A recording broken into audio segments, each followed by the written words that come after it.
Om Swastiastu.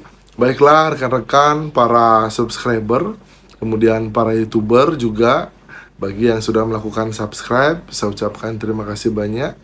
Dan bagi yang belum melakukan subscribe, mohon melakukan subscribe. Kemudian silakan like, share, dan komen. Apabila ada pertanyaan-pertanyaan, silakan tulis di kolom komentar. Siapa tahu saya dapat menjadikan komentar Anda sebuah konten atau ide konten video. Baiklah, pada kali ini menyambung dari video sebelumnya, yaitu masih dalam tatanan kerama adat. Jadi materi-materi yang berkaitan dengan kerama adat, itu sebagai orang Bali. Nah, tentunya materi ini sebagai sebuah pandangan filsafat, kemudian yang bersumber juga dari buku yang sudah saya tulis sendiri, yaitu dengan judulnya buku Swadharma Dadi Nak Bali. Jadi di buku ini juga sudah ada saya sajikan materi ini, dan saya akan menjelaskan dalam bentuk video tentang siapa leluhur Nak Bali. Jadi pada video sebelumnya kita sudah mengetahui, atau saya sudah sedikit paparkan tujuan kelahiran Nak Bali, yaitu kemudian sekarang siapa sebenarnya leluhur Nak Bali. Jadi seperti yang saya sampaikan, Nak Bali itu adalah orang Bali yang tinggal di Bali dan melakukan adat dan tradisi, atau menjalankan adat dan tradisi budaya Bali. Itu kita sebut sebagai Nak Bali.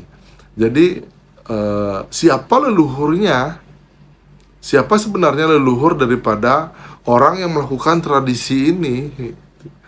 Secara simpel kita bilang leluhur Nak Bali, atau leluhur orang yang melakukan tradisi adat budaya Bali ini juga orang yang melakukan tradisi budaya Bali ini dahulu, gitu.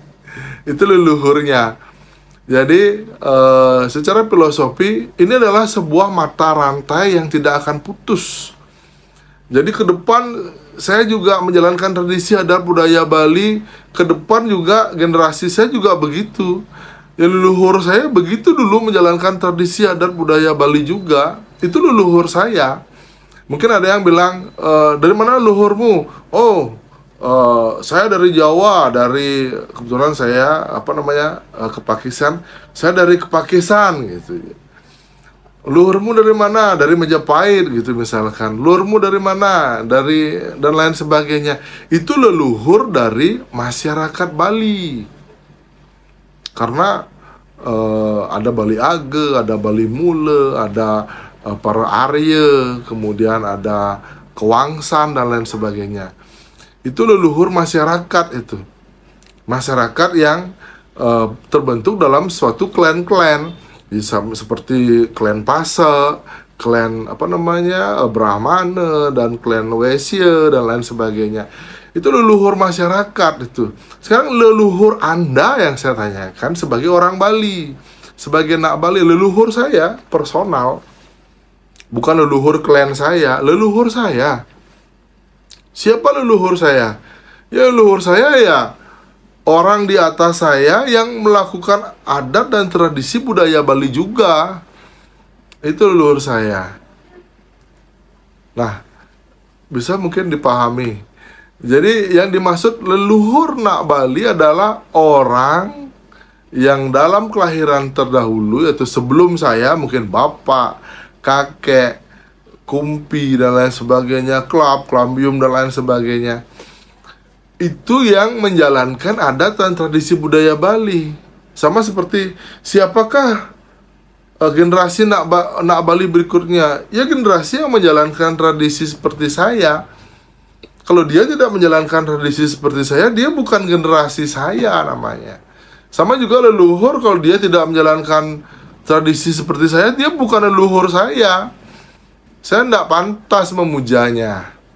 Nah, mungkin ketika galungan, ketika rainan dan lain sebagainya, kita puja leluhur kita dengan sebuah persembahan, sesaji, banten, yang sesuai dengan tatanan Nak Bali. Kalau beliau tidak melakukan tradisi Nak Bali, beliau bukan leluhur saya.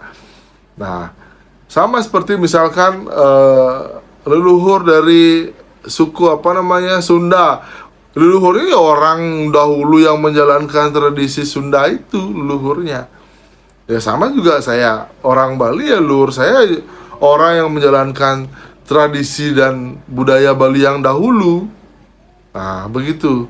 Nah, selain itu memang dari segi fisik sekarang, leluhur siapa? Leluhur saya itu bisa kita cerminkan dalam sebuah peninggalan-peninggalan. Misalkan di rumah itu ada keris.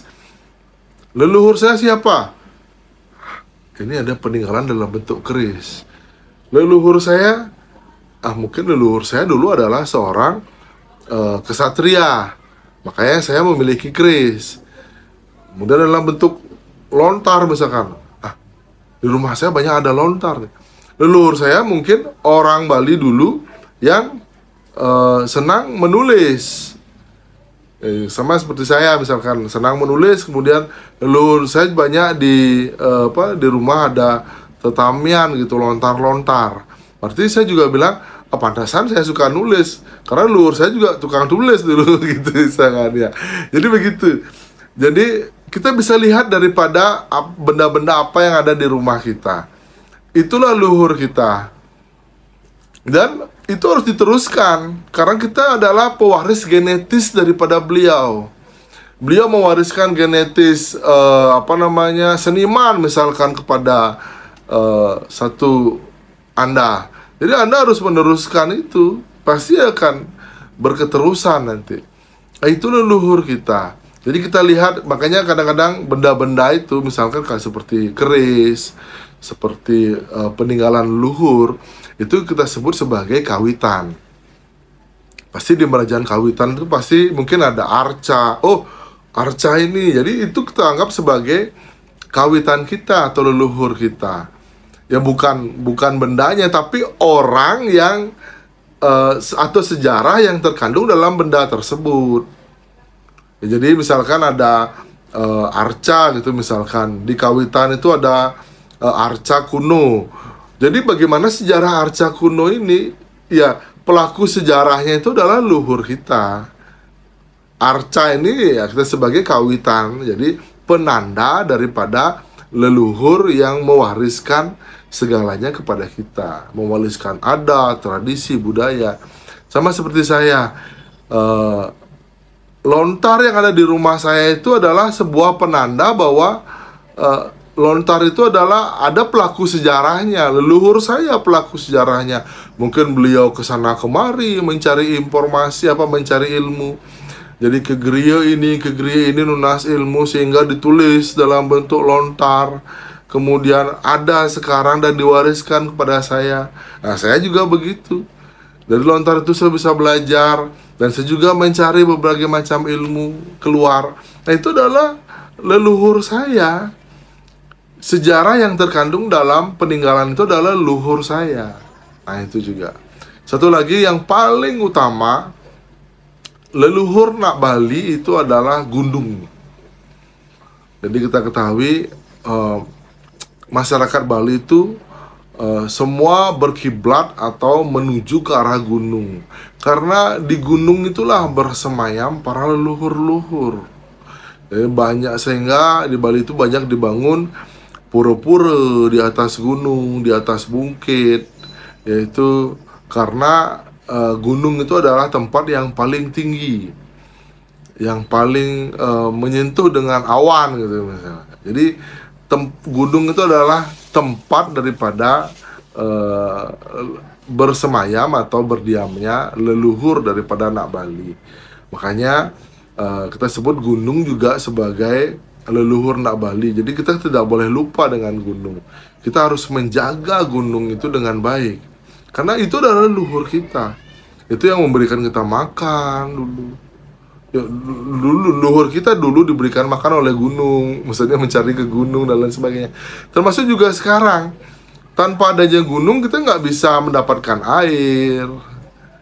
kemudian ada mungkin tumbuh-tumbuhan, sayur mayur, oksigen dan lain sebagainya. Gunung itu juga merupakan leluhur daripada anak Bali. Jadi demikian pembahasan saya untuk rekan-rekan kerama adat secara filosofi, leluhur Nak Bali itu siapa, dan sudah saya paparkan dalam bentuk filsafat. Jadi apabila ada kesalahan dalam penyampaian dan mungkin terlalu cepat dan lain sebagainya, kalau ngomong masalah filsafat tuh kayaknya menggebu-gebu gitu ya, bersemangat ya. Jadi kalau ngomong dalam video sebelumnya yang ngomong masalah tato itu ya santai, relax, ini kayaknya menggebu-gebu semangat ya. Jadi beda materinya. Baik, demikian yang saya sampaikan. Saya akhiri video ini dengan mengaturkan Parama Santi. Om Santi Santi Santi Om.